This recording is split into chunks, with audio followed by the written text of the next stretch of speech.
open mic night. I saw him perform. I just liked his vibe. I liked his energy. I was inspired. And he mentioned that he goes to schools. So right away I got on that over the summer and arranged for him to visit you. So this is his first time in Lehigh Valley. First school he's ever visited in the Lehigh Valley. So you guys get his first visit, which is pretty amazing. You guys are very lucky. I'm going to turn it over to him. I hope you guys are listening. I hope you guys are paying attention because he has a lot of good stuff to tell you today. And I'll turn it over to him.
It literally starts out as just a piece of clay.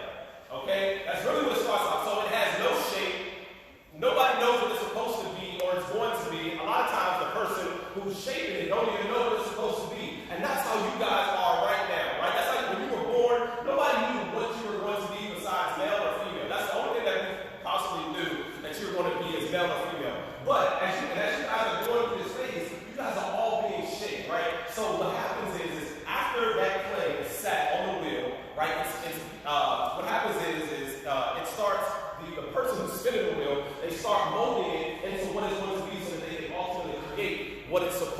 right? And I think that's exactly where you guys are right now. And as you guys transition into your high school years, what's going to happen is you guys are going to be removed from the molding phase, and you guys are going to be put into what's called the shaping phase. And in the shaping phase, you are who you are. At this time, your personalities are already what they're going to be.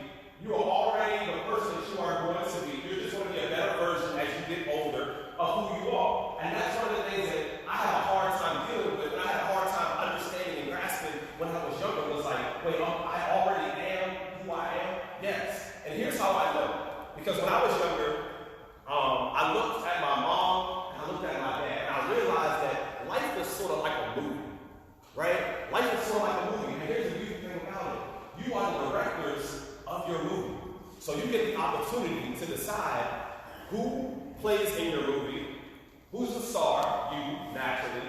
You get to decide who's the co-star of your movie, what role they play in your movie, how long they're going to be in your movie, and however many lines they're going to have in your movie, in your life. That is your life, right? And what I learned was that our parents have lives, our movies as well. And I learned quite a few things from my mom's movie and from my dad's movie. And I want to tell you guys some of the things that I learned from those movies. Really quick first, I learned from my mom's movie. See, my mom, she was very fearful. Like, my mom allowed fear to kind of control a lot of decisions that she made. She was very safe in life, right? My mom always told me all my life, go to school, get into the government, get a job, retire.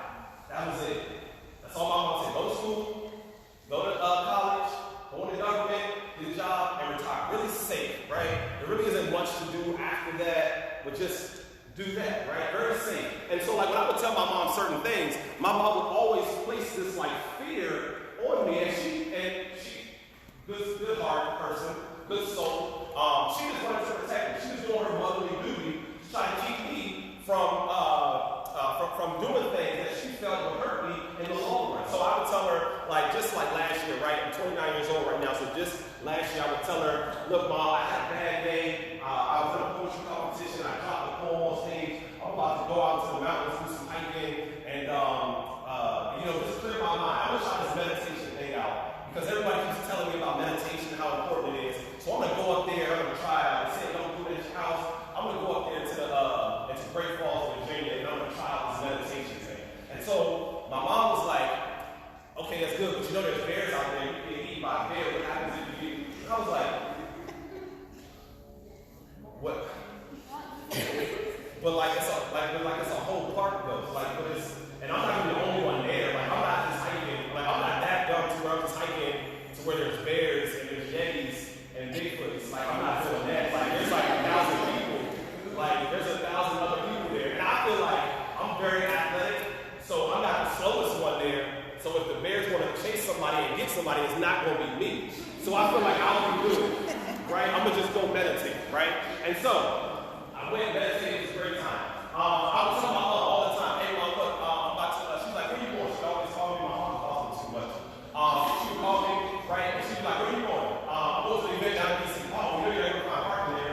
I'm like, well, every time I go to D.C., I always find parking, so I don't know why wouldn't I find parking. And so she's telling me all these things. She always tells me the worst of what could possibly happen. And it's only because she cares about it, right? It's only because she cares about it. But what I learned from her was that she allows fear to kind of dictate and determine the things that she do, right? So instead of going to D.C., she wouldn't go because she's not going to find parking. Instead of going hiking, she's not going to go because she could possibly get attacked by a bear.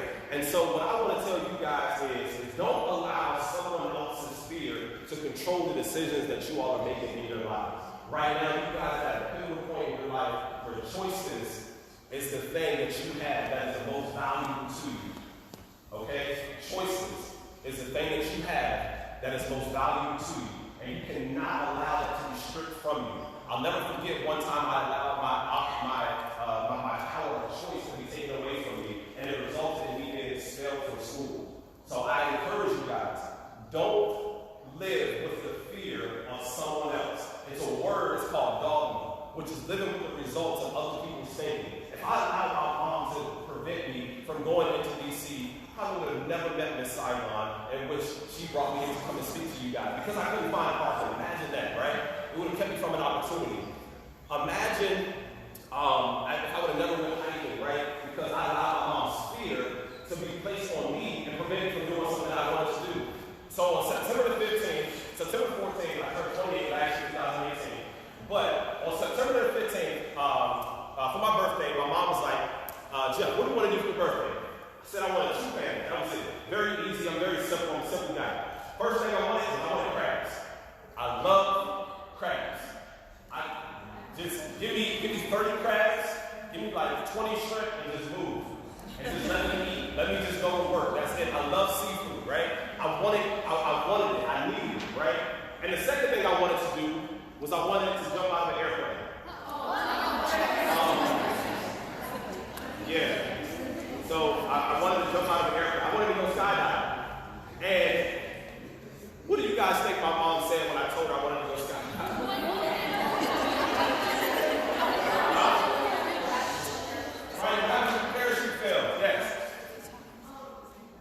What could happen?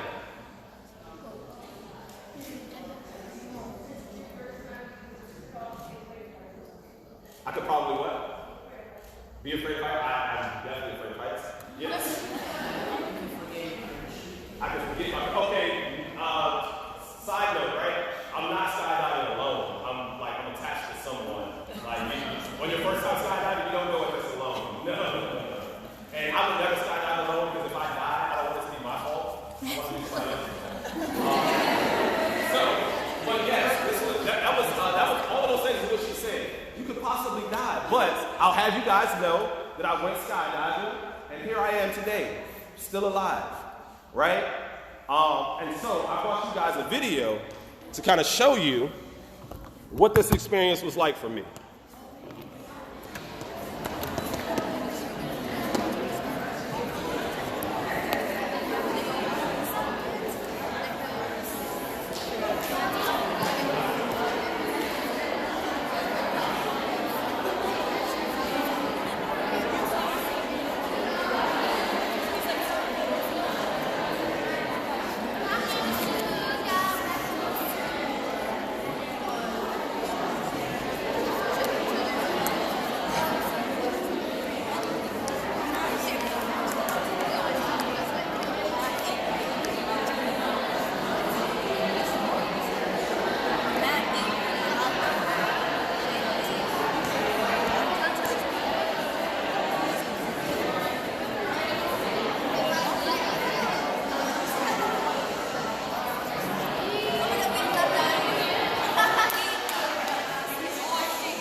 Try it once. And if you discover that it's not for you, then you discover that it's not for you. One thing that I learned about life is that when you, as you begin to find out what it is that you're going to ultimately do with your life, the more things you figure out that you don't like to do, the closer you are to realizing what it is that you ultimately want to do.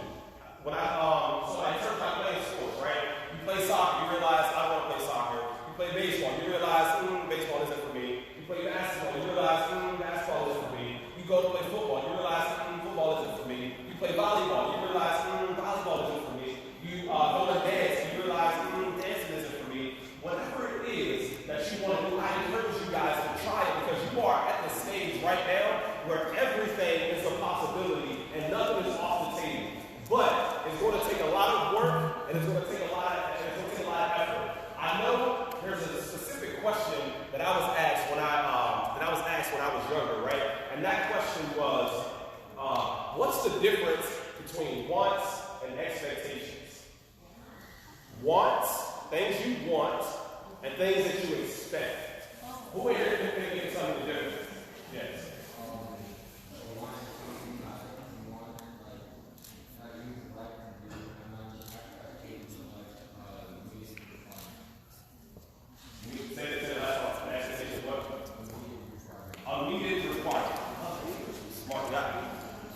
Yes, an expectation is immediate requirement. So, I was listening to a speaker, and here's what he said, right? He said, wants show up in conversation. So if I ask everyone in here who wants to be successful, who wants to be an influence, who wants to graduate, who wants to get good grades, I think we would all raise our hands and say, yes, we all want to get those things.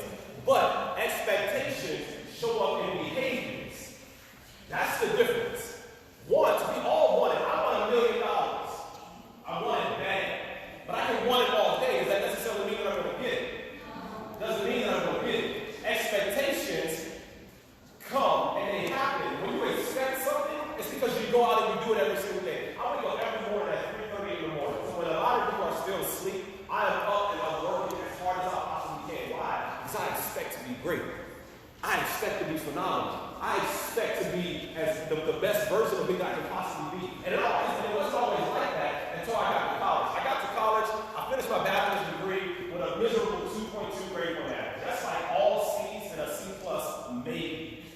Right? All bad. And this girl, who we were dating at the time, and we would always share grades and stuff like that back and forth, right? And so she came to me one semester, she was crying. And I was like, oh man, why are you crying? And I'm like, man, she must have filled out, right?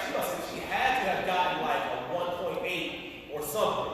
She was crying because she had all A's and an A minus. Oh my God. Right? Right? I was like, hold on, wait. You're crying because you have all A's and an A minus? Let me give you one of these C's off of my report card, and then at least you'll have something to cry about.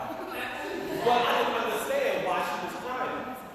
See, she was crying because the work that she put in, she felt she deserved higher than an A minus. She said, I worked my butt off for this A. And my teacher is preventing me from getting my 4.0 grade point average as opposed to having a 3.98 grade point average. And I didn't understand that at that moment. It took me until I graduated and I went to do my master's degree that I realized the difference between wants and expectation, right? She expected greatness. She expected a 4.0. She expected it. And she expected it so much that she told me, she said, I'm going to go back, talk to my teacher, show my teacher my work, and tell her that I deserve an A and not an A minus, and she's going to change my grade. I said, good luck. She came back 2 days later with a 4.0, y'all. She had a tough case, and her teacher changed her grade because she expected greatness.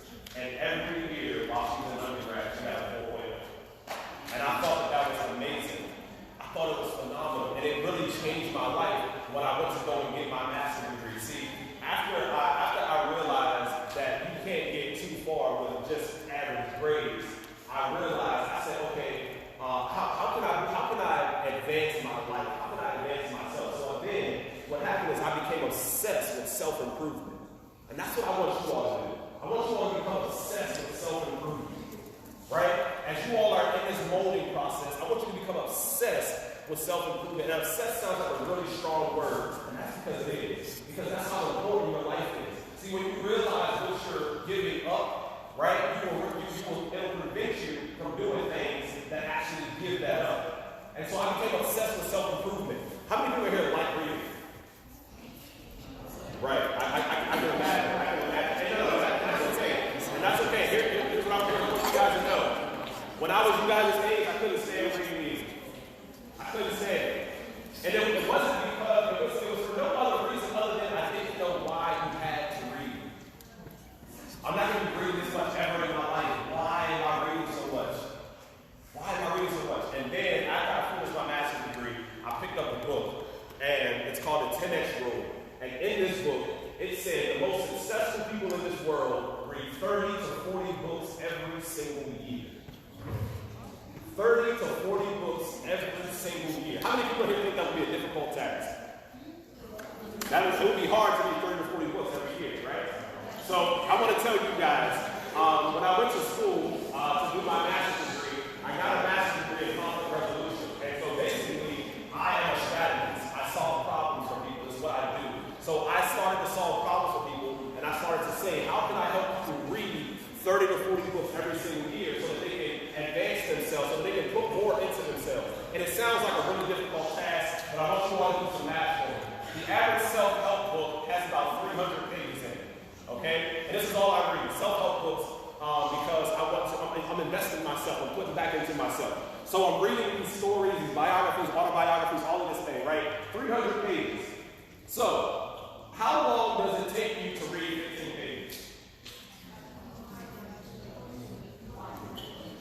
5 minutes to read 15 pages? You must be really smart.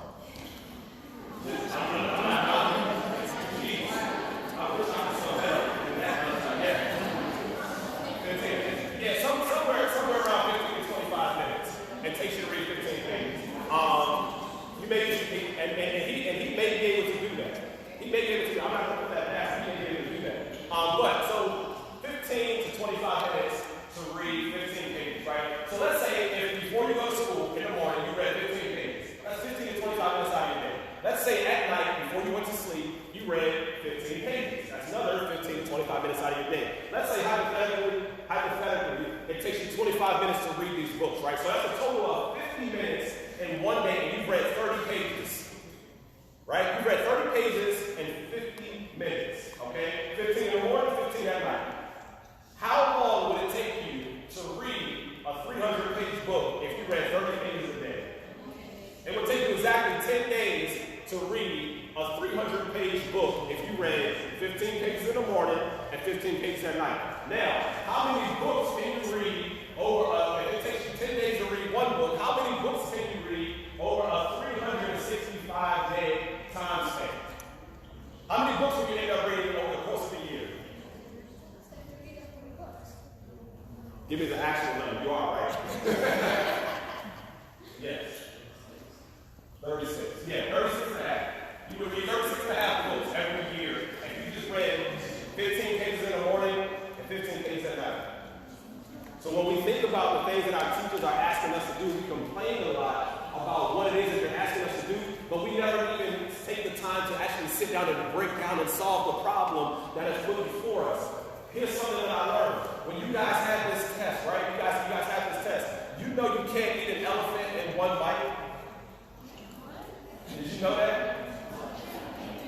Yeah, you can't eat an elephant in one bite. Is it possible to eat an elephant? It's not possible. I think it is possible. It is possible to eat an elephant, but you have to cut it. You have to break it down, put it in small pieces. It's probably going to take you a couple of years to eat this elephant, which is probably going to be good after a long time. I mean, unless you use some Ziploc freezer bags. Look, none of that matters. But you can't eat an elephant if you break it down. And as you guys begin to study for this test, right, and as you guys begin to prepare for this test, your elephant is this test. And you guys have to know that you can't do this whole test in one thing. And you can't be looking at problem number 44 if you haven't even done problem number 2 yet, right? So as you guys are going through this test, as you guys are preparing for this test, I need you guys to know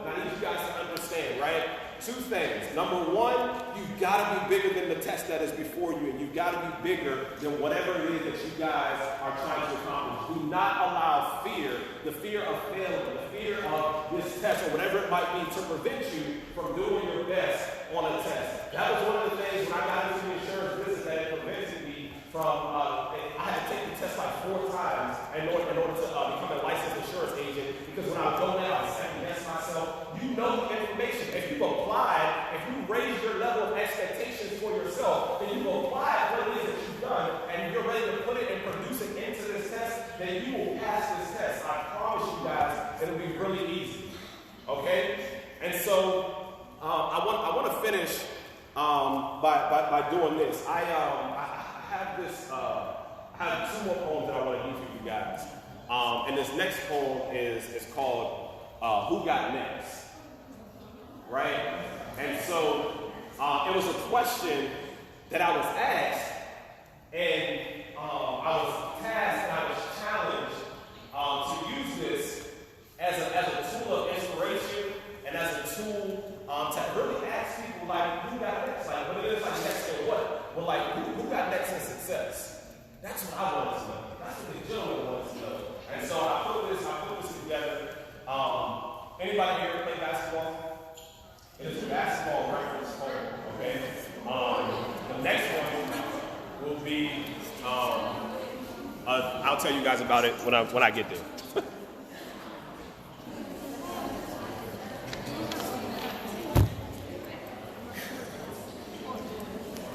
I heard a man give a speech one time, and he said, "Who got next?" And without a doubt, I said, "Me." He said, "How you got next when you never won a game of 33? I said, "Check the rock and we gonna see." See, when you get to the playground and the game is already going on, the first question you ask is, who got next? And everybody turns their head to see you ask the question, cause and effects. But this game is about life and not just the checks on the side of your feet or on your latex, but who got next in success? Who got next to help their mama get out of the projects?